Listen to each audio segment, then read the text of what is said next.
Jobava has the white pieces, and let's see what will be the opening surprise. B3. B3, bishop. It's not really a surprise. Yeah. I mean, this is a solid opening by Jobava standard. Trademark Jobava. Yeah. I remember him playing the Verisov. I mean, quite a lot of games with d4, d5, knight c3. But once again, from Rauf, you do not really expect 1 d5 against d4. Okay, it started as something, 1 b3. Sometimes you get much more interesting position than this particular one, because now it looks like a typical English opening where white, I would go and say, prematurely played b2, b3, and put the bishop on b2 and still did not castle. I don't know if there is any kind of punishment for that. I'm not sure. Okay, bishop to g4. d5. Grabbing space. Now I'm sure that there is no punishment for this whatsoever. I don't really like bishop g4, to be honest. Knight a5, so trying to play this, what's called Yugoslavian variation of King's Indian, right? But then white did everything right, because they do go knight d2, they put the bishop on b2, but black's bishop g4 is a little bit strange. Yeah, it's like a waste of tempo, yeah? Yeah, most likely it will happen to be a waste of tempo. Even though might be not a crucial one, because bishop on g4 is somewhat annoying, and you will probably end up playing h2, h3, where the bishop's going to go to d7, and I'm not quite sure how how useful h2, h3 is. No, he plays bishop d7 himself, simply accepting the position tempo down. And look at this, Jobava is on 3:02, now he's below 3 minutes. Yeah, so he didn't spend any time, even though... Okay, rook a1, look at this. Clearly kind of disclosing his intentions, right? So it will be e4, f4, e5. And knight d1, yeah, this is very typical. That's correct. Getting out of the pin, also preparing bishop to c3, which targets the knight on a5 and ties down the queen to d8. e6. Now this is the question, what do you do? Yeah, this is the question.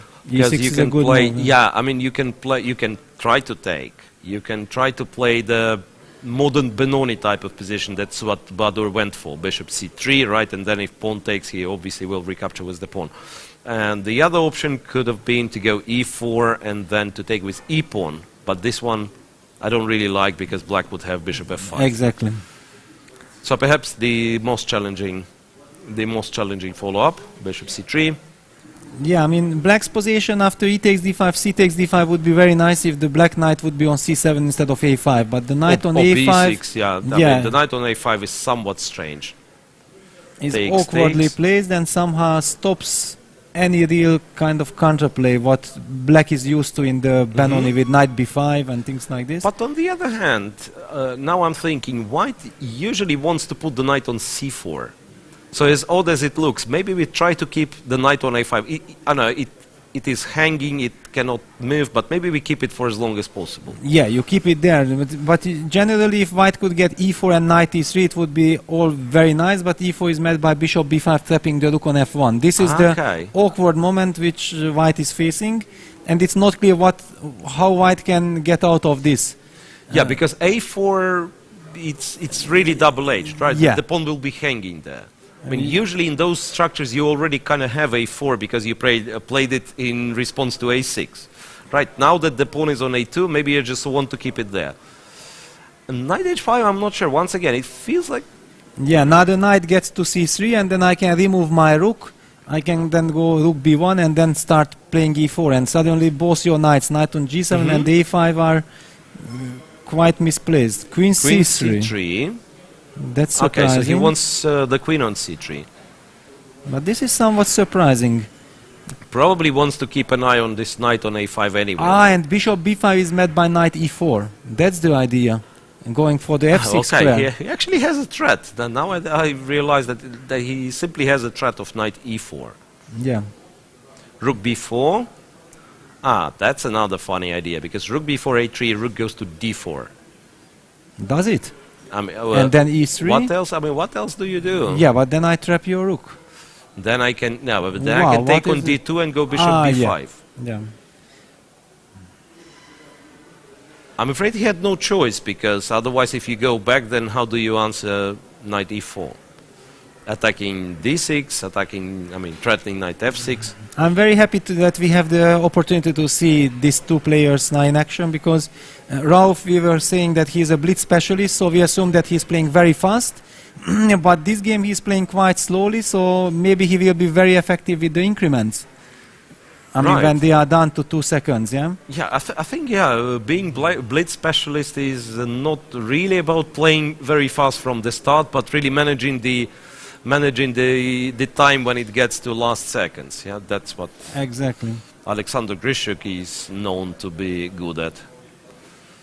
Queen c3. Jobava insists on keeping this. I thought that he wants to go knight c3, bishop takes f1 and capture with the bishop, and then rook b1 and target the a6 pawn. It looked quite promising. Yeah, but he really wants the queen on c3. Yeah, he wants. So the knight from a5.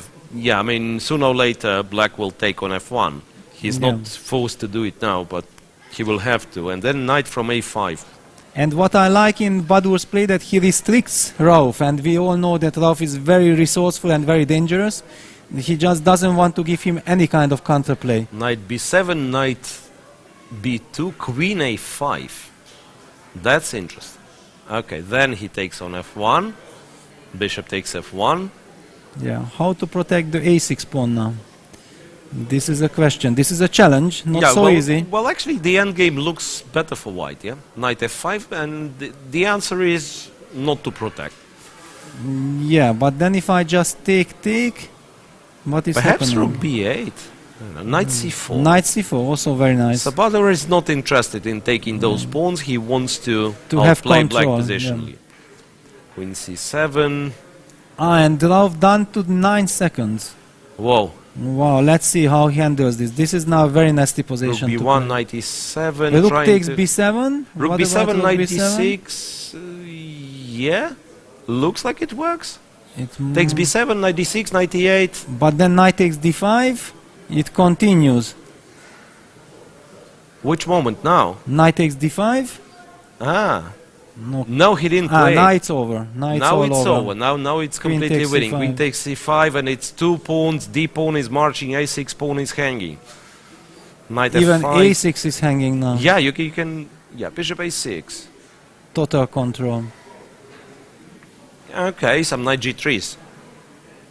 Some knight g3s are in the Okay, bishop back to f1 just to avoid any kind of perpetual.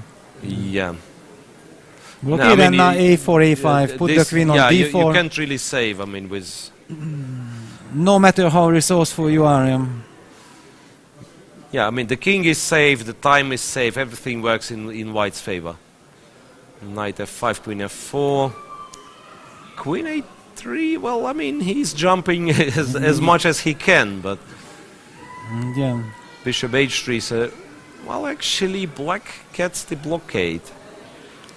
So the pawns are not running just yet. Okay, e4, but there is the third pawn as well. Now I don't like the bishop on h3. I mean, yeah. No, but I think Baadur just cannot believe how is this game still in progress. I mean, right. We should give credit for Rauf with this very few seconds. And now Jobava is down to 10 seconds himself. Yeah, this is, you know, this is the blitz specialist. And Jobava is visibly nervous now. Okay, you go a5. Yeah, you get rid of one of the pawns and then you activate the others. d6 and then the pawn gets to d7. This should be completely winning now. I mean, it was already. Yeah. It was already. Knight e5 is met with queen e5. e5, queen d5, queen f3. Yeah, you now cannot queen take. f6 is coming. Now it's all over. Queen f6 and queen f7. Wow, and queen f4. Yeah, but probably he didn't have the queen next to him, so he just taken all the pawns.